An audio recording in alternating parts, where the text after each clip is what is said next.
Voters in Minnesota are headed to the polls for a special election to fill the seat of murdered State House Speaker Melissa Hortman. The Democratic speaker was killed along with her husband in July in what authorities call a politically motivated attack. Now the case is back in the spotlight amid rising concerns about political violence, and Hortman's seat could have major implications for the balance of power in Minnesota. ABC's Alex Perche is here with more. Alex, what's at stake in today's election? Well, Diane, as you just pointed out, context here, it was just 2 months ago, or a little over 2 months ago, that State House Speaker Melissa Hortman and her husband were brutally killed inside their home by that man dressed up as impersonating a police officer, allegedly wearing that ultra-realistic mask. Another state senator was also attacked with his wife. But what's at stake here is essentially control of the Minnesota State House. Right now, Republicans have a slight majority, a one-seat majority, and so Democrats are hoping that this election will bring this back to an even tie. And right now, when we're looking at this race, Democrats have this a candidate is by the name of XP Lee. He's a former Brooklyn Park City Council member who is running to fill this race. He's running on a platform to continue on Hortman's legacy here. He's taking on a Republican nominee by the name of Ruth Bittner, who is a real estate agent in the area. But just to kind of really highlight just how important this is for Democrats, XP Lee has been campaigning with Governor Tim Walz, trying to fill the seat.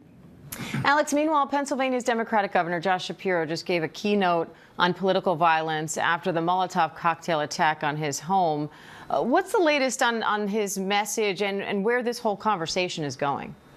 Well, so keep in mind where this speech was happening. It was happening in Pittsburgh, which has a steeped history. A lot of Pennsylvanians remember the synagogue attack there. Also, it's just south of Butler, Pennsylvania, where that assassination attempt played out on then candidate Trump over the summer last year. But this was an opportunity for Governor Shapiro to really lay into a message that he's put forth, talking about the need to dial back the rhetoric, to come together, but also decrying political violence. He said that when you hear speech that you disagree with, the answer is more speech and not violence. He said that political violence tears at American society. Take a listen to more of what he had to say this afternoon.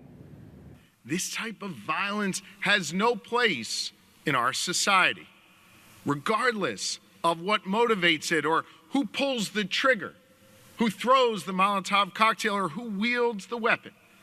It doesn't matter if it's coming from one side or from the other, directed at one party or another, one person or another.